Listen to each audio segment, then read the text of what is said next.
Hi folks, it's Sunday the 24th of November 2013. It's midday. This was going to be a Sunday sermon, but you know what? I'm already building up for one hell of a Sunday sermon for next Sunday. So I think I'll leave it in terms of Sunday sermon this week.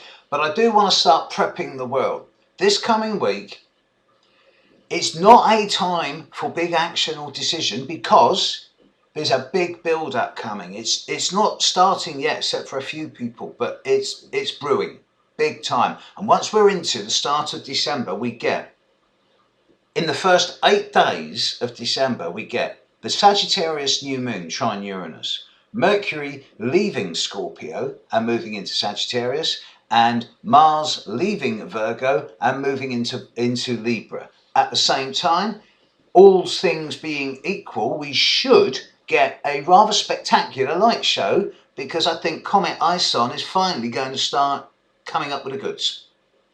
Not quite sure yet which part of the sky is going to be particularly affected.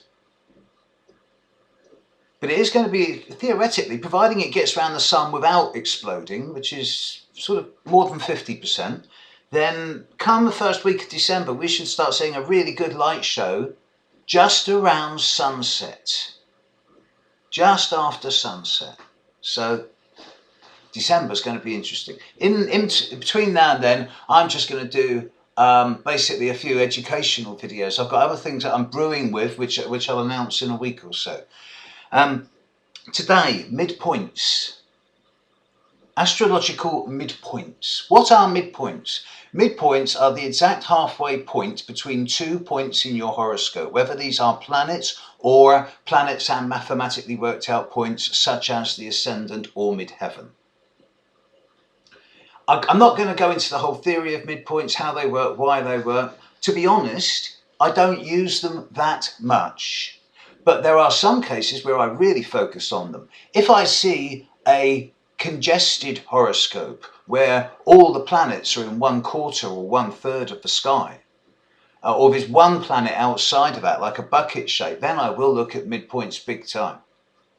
Some midpoints obviously are really important, others completely not so. For example, I am not at all bothered about the midpoints between Uranus and Neptune and Uranus and Pluto, or Neptune and Pluto, because these are so slow moving and so rooted in the unconscious and the transpersonal and the subconscious that there's just no point in trying to be specific about something that is that vague and long lasting. Midpoints between Jupiter, Saturn and the ascendant midheaven are relevant, yes, but only in terms of business positions. The only reason I would look at a Jupiter ascendant or Saturn midheaven midpoint would be to calculate the best times for the person to project themselves into the outside world again. The real midpoints I would look at are the midpoints between the Sun and Moon and Mercury and Venus and Mars. And to a lesser extent, those 5 planets with the other points in the horoscope, particularly Jupiter, Saturn and the ascendant midheaven. And there are some of these that are really, really important. The Venus-Mars midpoint, for example, goes a long way towards not so much defining, but characterizing the individual's approach to gender issues and to sensuality and sexuality and the blend of the two. The Sun-Moon midpoint is absolutely pivotal. It is the most sensitive midpoint of all, and it is almost as strong as a planet. The Sun is about your individuality, the Moon is your personality. The Sun reflects the light out of the soul. The Moon reflects the light of the Sun out into the outside world at the more day-by-day level. They reflect each other, masculine and feminine. So the midpoint of the Sun and Moon is where basically your sense of identity and individuality lies. It's worth having a look at midpoints. You will get midpoint clusters, groups of midpoints together. And when a planet transits that group of midpoints in the sky, there will be developments. Midpoints will work when being transited only to a very tight degree, half a degree.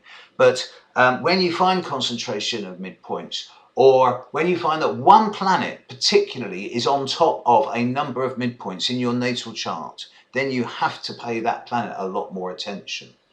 If a midpoint doesn't make any significant aspect, then it doesn't really work that strongly. It has to make a strong conjunction to a planet in your chart and possibly an opposition. The rest is just irrelevant. And if it does to within half a degree, then really look at the meaning of the midpoint, the meeting of those two planets. And then add the overlay of a planet that's conjuncting or opposing and see what you get. It's a whole new world, believe me. Okay, lesson over. Catch you later. Bye.